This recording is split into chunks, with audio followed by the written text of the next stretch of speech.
Hi there, welcome to today's video. Today I want to talk about what you can do if there's illness in your home.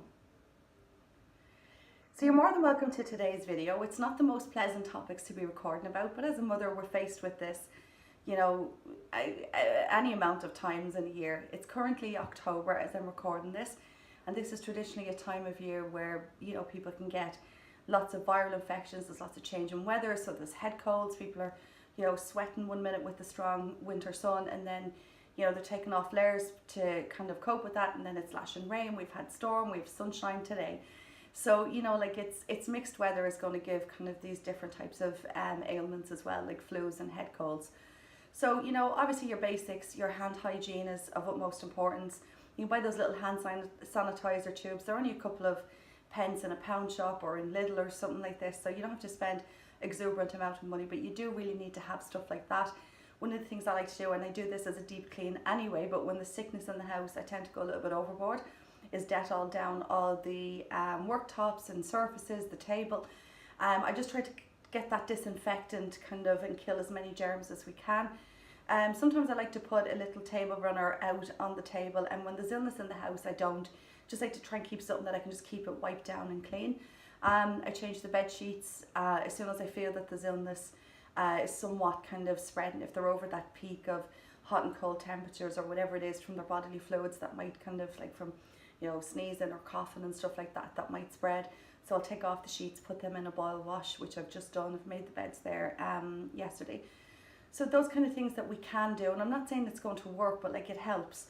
Other things that I like to do is if there's been like a tummy bug or something like that in the house, is change out your toothbrushes, and that's something that I would do anyway every couple of months. Like, they do go old very quickly, so I like to change all them out. Use old towels, that if they're vomiting and stuff, like I tend to, if towels or sheets or something like that is in a bad condition, I just bin it, just get rid of it. That's personally what I do, and I know it's a little bit disposable living, but at the end of the day, like, sometimes it's just not salvageable anyway, even if there's been, no matter how many washes things can go through, apart from the spread of germs, the dirt doesn't come out.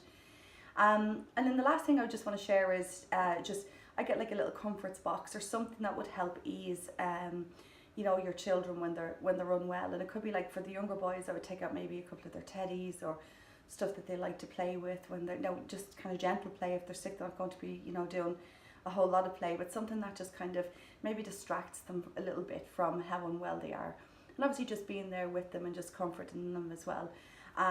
So these are kind of like, as a psych nurse, I'm not a general nurse, but as a psychiatric nurse, I would still use aseptic technique if there's something that's contagious and we want to try and limit any kind of risk of spread or of an outburst or something like that. So like winter vomit and virus and stuff like that can just spread rapidly, and it's the same in your home, So as much as you can, just dispose of whatever it is that you can. Separate little comforts box for like some sort of level of comfort while the person's unwell. A little tray maybe, so it doesn't feel clinical, but you could have a little tray with their own little glass or cup or bottles of water, whatever it is, and you just say to, like for me, it's saying to the other kids, don't touch this, because you could get sick, but in this case it's Adam who's unwell, let Adam drink out of all this.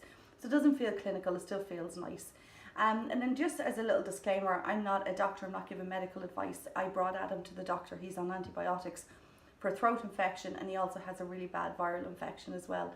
And the antibiotics won't go near a viral infection, but at least it's helping with the throat. So absolutely go to your GP, but I'm just saying these are things that I do for myself in the home to try as much as I can to limit the impact of an illness in the house, to limit the, say outbreak. It sounds like it's a bit exaggerated, but you don't want the whole house getting sick, so that's something that I'm trying to avoid at the moment. So please like, subscribe, do all the usual stuff, and I'll see you in the next video. Thanks for watching.